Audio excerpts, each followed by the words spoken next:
این که تمام بشه ما برسیم به آخر خط میشه همون خطابیه.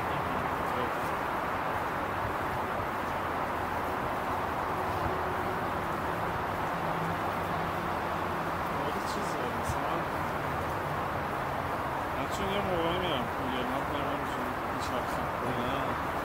باشم مثلا یه شرطی برم بجوریه چه خوریک شد بود اینجا؟ نه؟ حالا؟ میگه خداری خیلی خوشه یه وقتی به دست سرد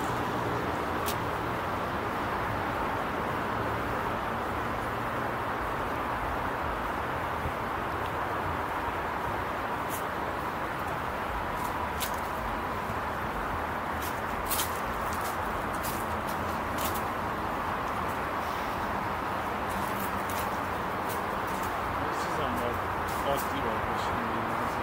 آره اصلا بزرگ نمید کسی نگاه کنیم اصلا برو نگاه میکنه اصلا اینا نشون چون ملت هم ایرانی جون که نگاه کنیم بیشتر نگاه من حقیقتا این کار میکنم اگه کسی تعجب کنه ممکن از احالی بپرسم میگم دارم از مثلا به رفته موقع پاییز فیلم میگیره بس خیلی سریع اوکی میشه چون اغلب حالا قضیه ذهن مردم یک رو تنسه فکر میکنم این به چیزی مربوط به دوره نه مثلا توی تیپ آدم نگاه میکنم اینجایی ها مرحال میفهمه نه تو فایزه دونی من فقط یه بار یادم یکی گفت این چیه گفتم من کسی از گربه ها و تبو تبو ای رفت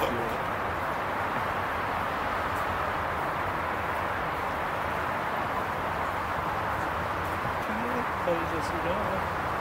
این هزار تا کاری شکلی میکنه اصلا آدم نگاه نمیکنم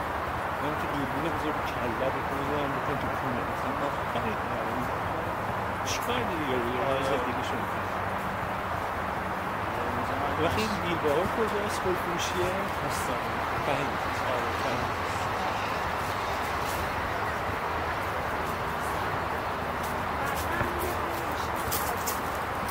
این چی کار میزن؟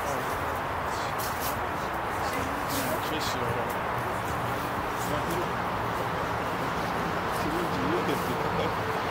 لودش بالاست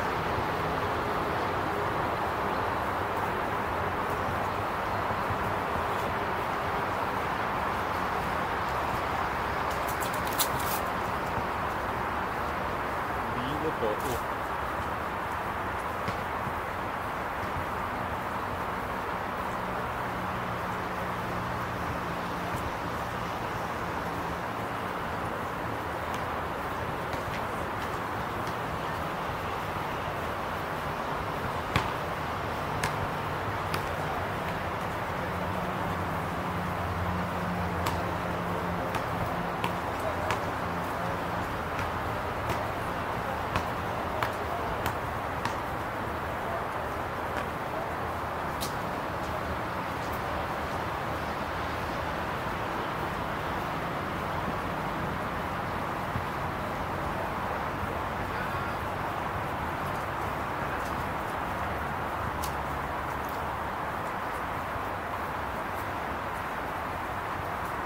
پشتم دیارست میدونی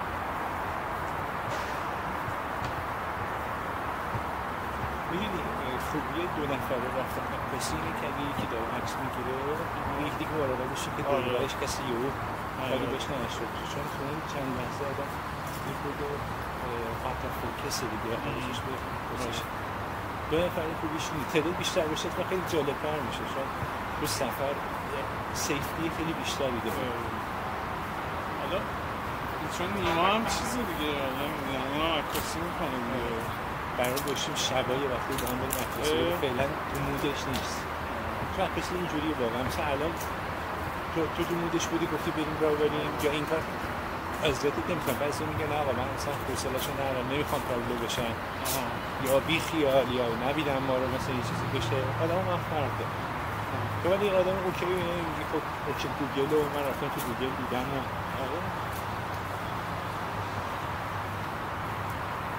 اینجا نوشتن اصلا عکاسی هر روی نقاشی